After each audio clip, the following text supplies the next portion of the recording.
गुरु किसको कहते हैं? गुरु दो अक्षरों से मिलकर बना है, गु और रू। गु का मतलब अंधकार, रू का मतलब प्रकाश। जो अंधकार से प्रकाश की ओर ले जाए उसका नाम है गुरु। गुरु हर समय अपने शिष्य की भलाई के लिए सब कुछ कर देता है। उनका मस्तिष्क ढालने के लिए जो भी प्रयास कर रहे होते हैं, गुरु सब कुछ करता है। ऋषि अश्वलायन को इस बात का अभिमान था कि उनके पढ़ाए शिष्य अपने राज्य के बड़े बड़े ओहदों पर हैं।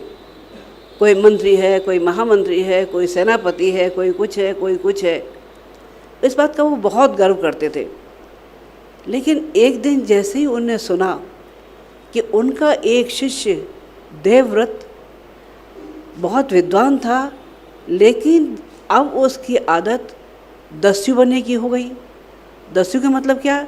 वो डकैत बन गया है, मारा पीटी करता है, छीना झपटी करता है, लोगों को मारता पीटता है, काटता फेंकता है। ऋषि को ये सुन के बहुत धक्का लगा।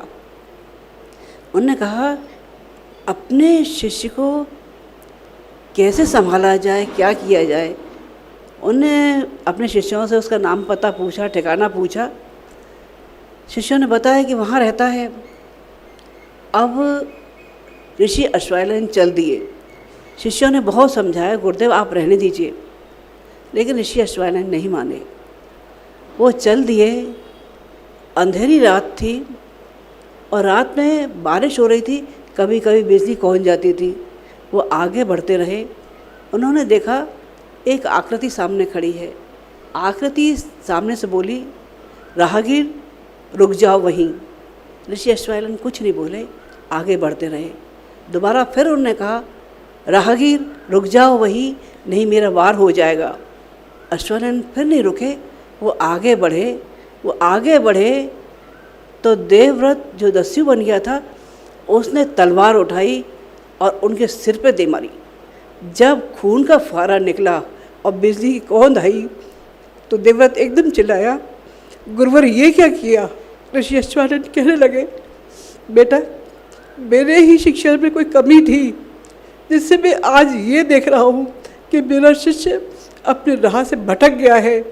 देवव्रत उसी दिन से सब कुछ छोड़कर ऋषि के आश्रम में आ गया और फिर उसने वो सब काम किए जिसमें गुरु को नाज था। पूरा आश्रम उसने संभाला। ये बात जब मन में आ जाती है गुरु के, तब शिष्य का कायाकल्प हो जाता है। गुरु और शिष्य दोनों ही सामर्थ्यवान होने चाहिए।